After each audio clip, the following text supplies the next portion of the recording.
भारत के प्रधानमंत्री नरेंद्र मोदी G7 शिखर सम्मेलन के लिए कनाडा में हैं। हमारे साथ कुशल मेहरा हैं जो कि जाने माने पॉडकास्टर हैं और कई पुस्तक यहाँ पर लिख चुके हैं। मैं आपसे भारत और कनाडा के मौजूदा रिश्ते के बारे में जानना चाहता हूँ। कैसे हैं दोनों देशों के रिश्ते? अभी हमने तनाव देखा, राजनयिक तनाव देखा, दोनों देशों ने एक दूसरे के जो राजनयिक थे उन लोगों को उनकी संख्या कम की है अपने अपने देशों में। अब फिलहाल हालात कैसे हैं? इसको इस समय भारत और कनाडा के रिलेशन का फेसबुक स्टेटस अगर होगा तो कहेंगे इट्स कॉम्प्लिकेटेड। तो इस समय हमारा स्टेटस इट्स कॉम्प्लिकेटेड में है। मगर हम इस कॉम्प्लिकेटेड से अभी कोशिश कर रहे हैं जाने के कि हम फिर से एक दूसरे से प्यार करना शुरू कर दें। मगर समस्या थोड़ी है। समस्या शायद अभी क्या वो व्यक्ति द्वारा की गई थी जिसकी जस्टिन ट्रूडो की बात कर रहे हैं कि ये सिस्टम की है। ये तो वक्त बताएगा। मगर एज ऑफ नाउ मैं कहूँगा कि कॉशियस ऑप्टिमिज्म हवा में है। ऑप्टिमिस्टिक होना चाहिए मगर कॉशन के साथ। तो मैं इसको कॉशियस ऑप्टिमिज्म के रेंज में डालूंगा। इस समय प्रधानमंत्री कार्नी की प्रशंसा करनी चाहिए। उन्होंने ये पहला कदम उठाया है प्रधानमंत्री मोदी को बुलाने का। और जो जॉइंट स्टेटमेंट आई थी कि सिक्योरिटी कंसर्न्स एड्रेस होंगे और भी चीज़ें एड्रेस होंगी, उसके ऊपर वार्ता होगी। और ये सिक्योरिटी कंसर्न्स कैनेडियन नहीं, भारतीय और कैनेडियन दोनों। तो ये अभी इसमें कोई नुक्स तो नहीं निकाला जा सकता। अच्छी ही बात है तो अच्छा ही कहेंगे इसको। इस समय ये है। लेकिन कुशल जी, क्योंकि भारत हमेशा से इन मुद्दों को उठाता रहा है कि कनाडा अपनी धरती का इस्तेमाल भारत विरोधी तत्वों को ना करने दे, उनके ऊपर कार्रवाई करे, तो क्या आपको लगता है कि ट्रूडो के बाद कार्नी उन भारत विरोधी तत्वों पर कार्रवाई करेंगे? देखो, ऐसा है, कार्रवाई किस बात के लिए करना।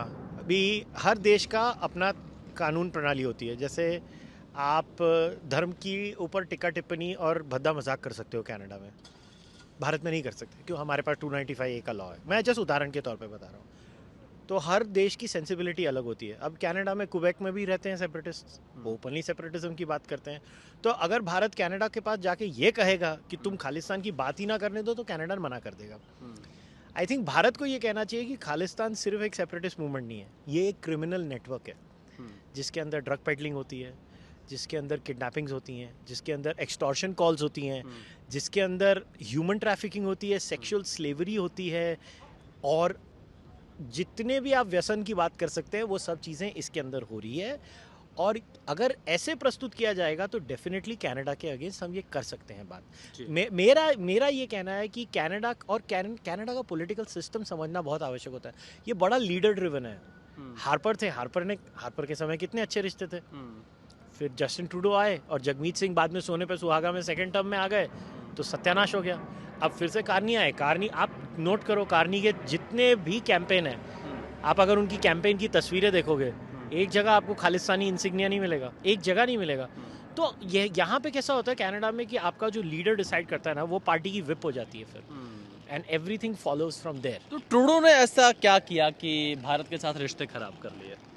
आई थिंक वो, अब मैं यार नेशनल टेलीविजन पे अभी क्यों मेरे को फंसवा रहे हो, मतलब मैं ऐसे ही उसका फ़ैन नहीं हूँ। तो ट्रूडो एक एक्वायर्ड टेस्ट था। वो मतलब वो एक्चुअली में वो है ना, वो प्रधानमंत्री कम थोड़ा विदूषक ज़्यादा था। और he was not a politician. और आई थिंक उसने जो 2017-18 में उसके साथ हुआ जब वो भारत आया था, कि आपको याद होगा कैप्टन अमरिंदर सिंह ने तो पहले मना कर दिया था मिलने से। फिर प्रधानमंत्री साहब ने खुद जब अमरिंदर सिंह को कॉल किया था और बोला था नहीं भाई मिल, तो फिर ट्रूडो को मिलने के लिए उन्होंने माना। नहीं तो अमरिंदर सिंह ने तो मना कर दिया था तभी। तो वो थोड़ा उसको पर्सनली ले गया। और दूसरा, ट्रूडो मतलब आई थिंक उसके, अब मैं क्या बोलूँ, मैं तो वो आदमी विचित्र प्राणी है। वो थोड़ा अभी भी जब एक कनाडा का पार्लियामेंट का ओपनिंग सेशन हुआ था, पता नहीं अजीब ऊट पटांग किस्म के जूते पहन के आया। वो आदमी ही अलग है। तो ट्रूडो को आप एक भद्दा सपना समझ के भूल जाइए। और कार्नी को भद्दा सपना नहीं है वो समझिए। देखो, कार्नी को अभी समय कितना हुआ है, कम से कम 1-2 साल तो दो। 1-2 साल के बाद आप अगर मुझे ये प्रश्न पूछोगे तो मैं कह सकता हूँ थोड़ा अथॉरिटी के साथ कि कार्नी ये है या वो है। अब तक तो सब ठीक ही चल रहा है।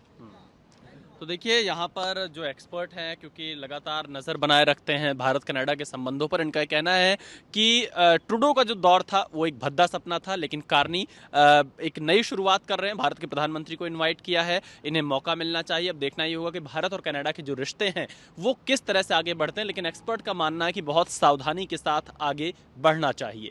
विशाल पांडे, एबीपी न्यूज़, कैलगरी, कनाडा।